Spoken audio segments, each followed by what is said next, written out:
تعد ولا تحصى، ونشهد أن لا إله إلا الله وحده لا شريك له، وأن محمدًا عبده ورسوله، صلوات الله وسلامه عليه.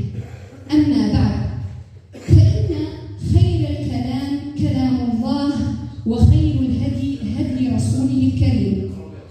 نستفتح هذا المجلس بآيات من الذكر الحكيم، فلتنصت القلوب قبل الآذان، ولتخشع الأرواح قبل الأبدان. نستمع بخشوع إلى تلاوة عطرة يتلوها علينا الطفل الرسالي خالد العلوي، فليتفضل مشكورا.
هو ولي النعمة ومصدر الرحمة، إن رحمة الله قريب من المحسنين، والصلاة والسلام على نبينا محمد وعلى آله وصحبه أجمعين.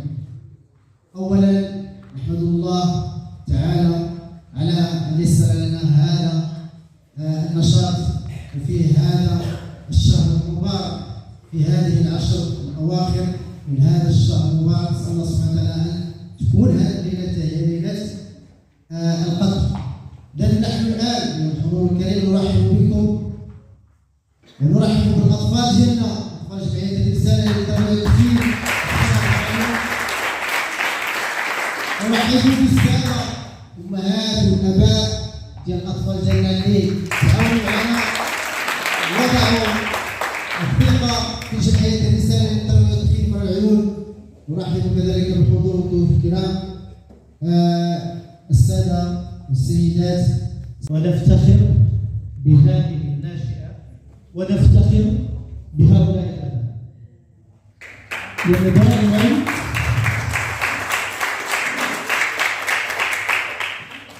خيركم من تعلم القرآن وعلمه. وزيادة على ذلك كون هذه الإقصائية في شهر رمضان الذي هو شهر القرآن، قال الله تعالى: شهر رمضان الذي أنزل فيه القرآن هدى للناس وبينات من الهدى والقرآن.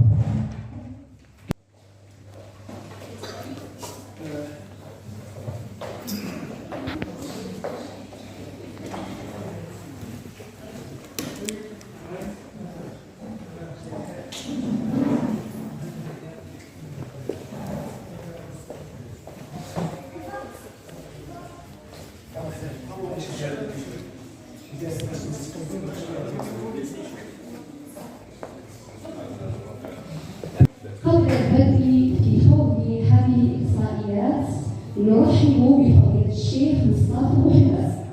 الشيخ مصطفى محمد هو فقيه وقارئ للقرآن الكريم من مدينة العيون، يعرف بمشاركته الفعالة في الملتقيات، حيث يساهم في مناقشة قضايا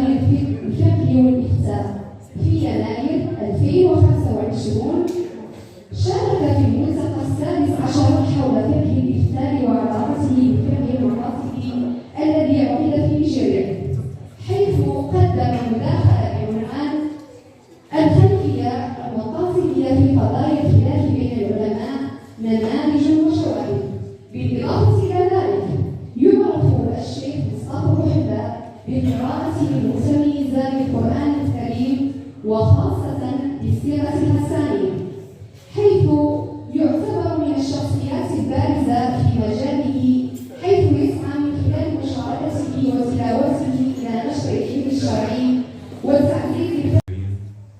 الحمد لله المنفرد باسمه الأسماء المختص بالعز العز الأسماء الذي ليس دونه منتهى ولا وراءه مرمى الظاهر لا تخيلا ولا وهما الباطن تقدسا لا عدما أرسل على أوليائه نعما عما وخصهم أن بعث فيهم رسولا منهم أنفسهم عربا وعجما وأزكاهم محتدا ومنما وأرجحهم عقلا وحكما زكاه روحا وجسما وحاشاه عيبا ووصما صلى الله عليه وعلى آله وصحابته صلاة تنمو القرآن ونتوكل على الله. أترابا وكأسا دهاقا لا. بسم الله الرحمن الرحيم. قل أوحي إلي أنه استمع نفر من الجن فقالوا إنا سمعنا قرآنا عجبا. بسم الله الرحمن الرحيم. إن ربك يعلم أنك تقوم أدنى من ثلثي الليل ونصفه وثلثه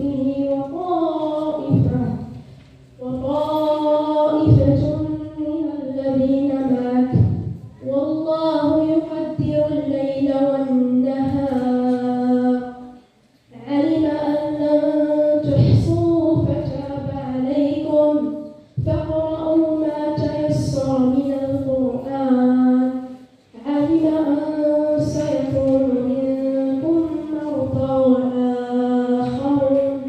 وآخرون يضربون في الأرض يبتغون من فضل الله فاقرؤوا ما تيسر. بسم الله الرحمن الرحيم. إذا السماء انشقت وأذنت لربها وحقت وإذا الأرض مدت وألقت ما فيها وتخلت وأذنت لربها وحقت. يا أيها الإنسان إنك كادح إلى ربك كدحا. وها نحن اليوم نودع العشر الأواخر منها، تلك الأيام التي تعد تاج الشهر الفضيل وخير أوقاته، تتنزل الرحمات وتضاعف الحسنات وتعتق الرقاب من النيران. الرحيم. فإذا جاءت الطامة الكبرى فأما من طغى وآخر. بسم الله الرحمن الرحيم. فإذا جاءت الصاخة يوم يفر المرء من أخيه وأمه وأبيه. من الشيطان الرجيم. بسم الله الرحمن الرحيم. يا أيها الإنسان ما غرك بربك الكريم. يا أيها الإنسان ما غرك بربك الكريم الذي خلقك فسواك فعدلك في أي صورة ما شاء ركبك. بسم الله الرحمن الرحيم. يا أيها الإنسان إنك كادح إلى ربك كدحا فملاقيه. يا أيها الإنسان إنك كادح إلى ربك كدحا فملاقيه. فأما من أوتي كتابه بيمينه فسوف يحاسب حسابا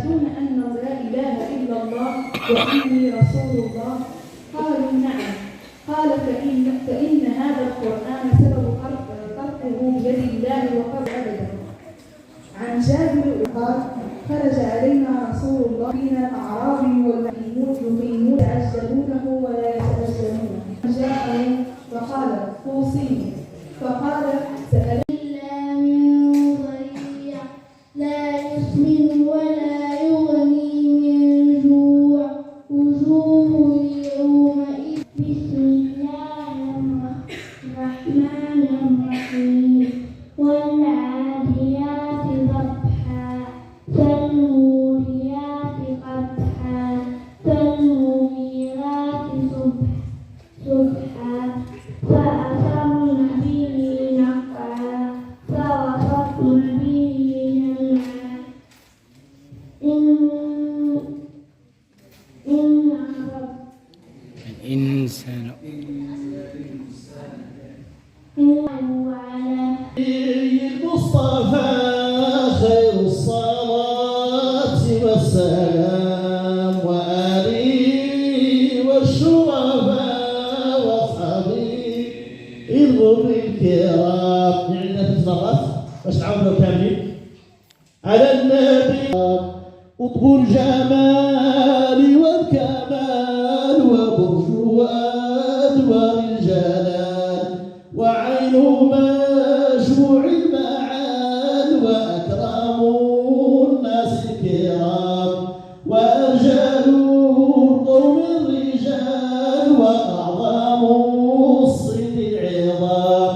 على النبي المصطفى خير الصلاة والسلام وآله والشرفاء وأصحابه الغر الكرام. نكتفي بهذا القدر. اللهم صل وسلم على سيدنا الرحمن الرحيم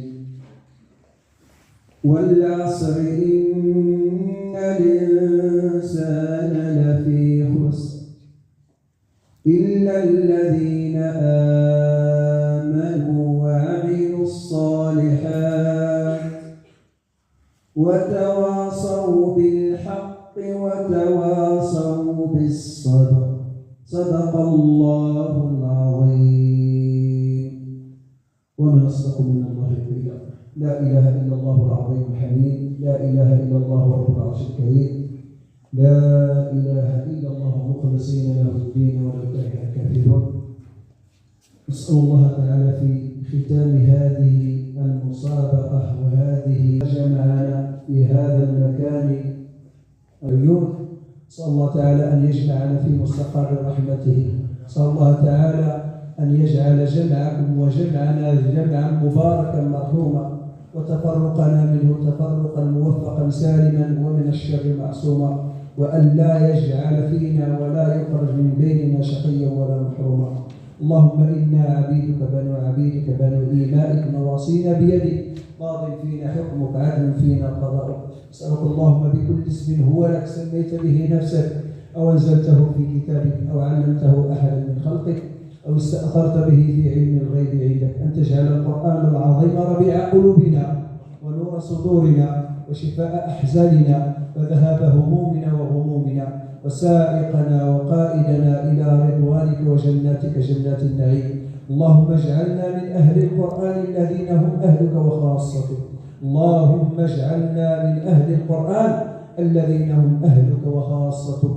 اللهم اجعلنا ممن يقال له يوم القيامة اقرأ وارتق ورتل كما كنت ترتل في الدنيا فإن منزلتك عند آخر آية تقرأها.